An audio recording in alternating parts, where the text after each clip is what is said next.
Olá, você que me acompanha aqui pelos canais Quem Tem Sede Venha. Estamos com mais uma sinopse, um estudo bíblico aqui sobre os livros da Bíblia. Tem alguns vídeos nossos aí falando sobre as sinopses do Antigo Testamento e nós começamos a falar agora do Novo Testamento, os livros do Novo Testamento. Começamos, nada mais justo, mais correto, começar pelo Evangelho de Jesus Cristo. Então nós falamos no vídeo passado sobre o Evangelho de Mateus, o Evangelho segundo Mateus. E hoje nós vamos falar do Evangelho segundo Marcos. Tá? Marcos é uma figura interessante na história bíblica, né? Estudiosos lá do princípio, né? Da origem da igreja lá, homens que estudavam logo na sequência da morte e ressurreição de Cristo, muitos estudiosos apareceram, antes mesmo até da formação da igreja como nós conhecemos hoje, e estudaram muitas coisas sobre o Evangelho, sobre a vida de Cristo. E alguns deles apontam que Marcos, também conhecido como João Marcos, às vezes chamado de João, ele não era um dos 12, mas ele teve o privilégio de caminhar com 3 homens importantíssimos na história bíblica, né? Com Paulo, ele andou com Paulo e com Barnabé. Se você se lembrar, no livro de Atos, quando Paulo e Barnabé saem para a primeira viagem missionária, que eles estão lá em Antioquia e são escalados para seguir na missão, ou para iniciar uma missão, né, ali pela Galácia, Marcos está com eles. Só que Marcos desistiu no meio do caminho.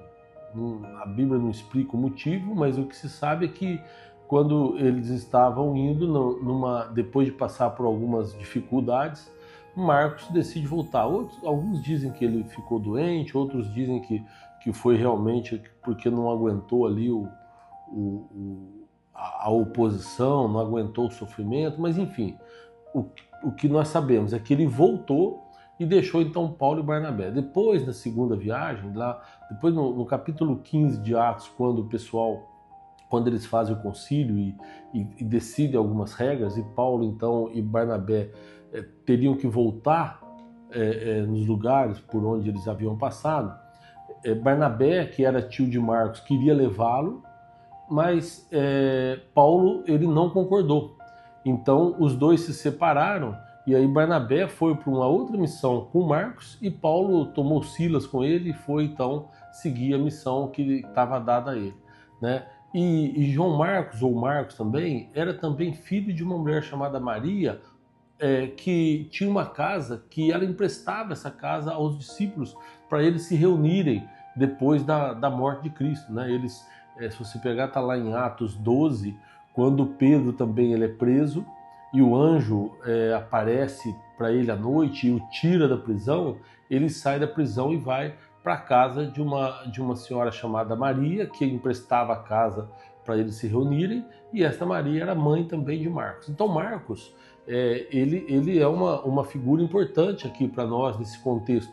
Alguns estudiosos também dizem que foi o primeiro evangelho a ser escrito, mas tem um outro estudo também dizendo, isso aí já não está na Bíblia, não tem uma comprovação bíblica, mas tem comprovação histórica, que Marcos ele foi preso com Pedro em Roma.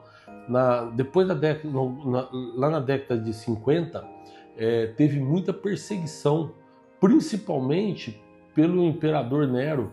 Ele perseguiu demais os cristãos, os judeus. Foi uma luta sangrenta, uma perseguição sangrenta, e muitos foram presos.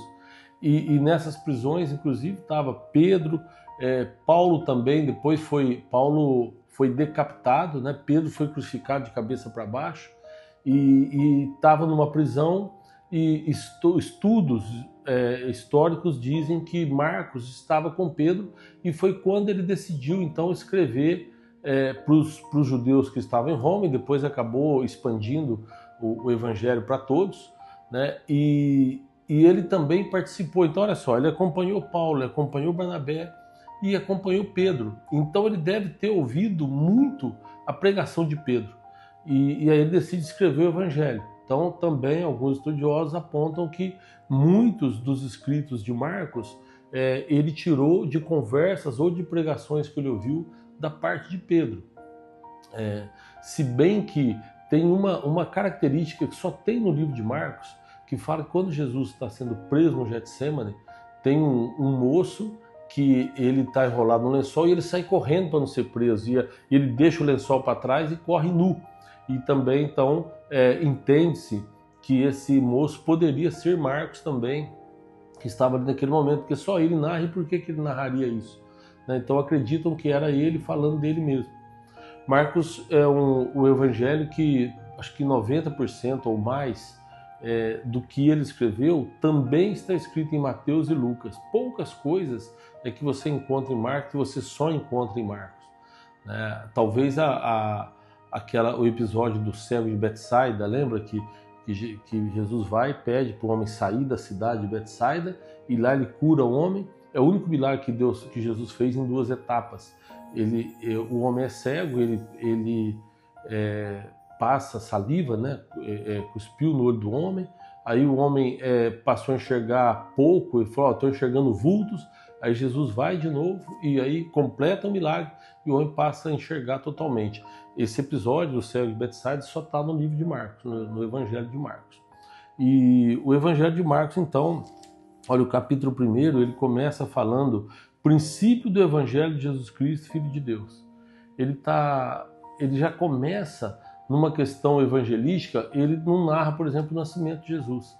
O nascimento de Jesus é narrado no Evangelho de Mateus, no Evangelho de Lucas. Marcos e João não falam do nascimento de Jesus. É que Marcos ele decide entrar diretamente na questão prática dos milagres, tanto que ele priorizou mais as obras de Cristo, os milagres, quando ele operou cura, expulsou demônios, enfim, as ações de Jesus foram priorizadas.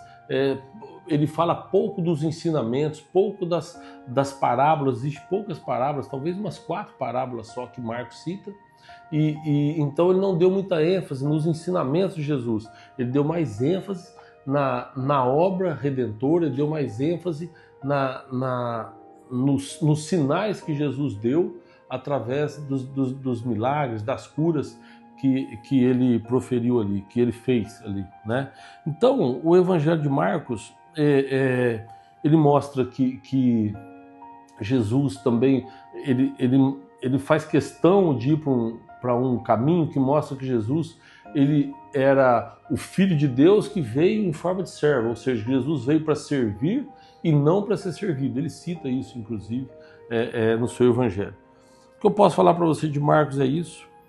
É um livro realmente muito interessante, um livro que retrata aí uma parte importante da vinda de Cristo aqui, por um homem que tem autoridade para escrever. É o menor livro dos 4 evangelhos, Marcos é o menor deles, porém é o que mais registra as ações de Cristo, e um livro que eu tenho certeza que se você ler, depois que você ouvir esse estudo, essa sinopse do livro, você vai entender melhor muita coisa que está escrito aqui, tá bom? Então eu espero que você faça uma boa leitura, espero que tenha te ajudado aí nos seus estudos, e até o próximo vídeo, se Deus quiser. Deus te abençoe.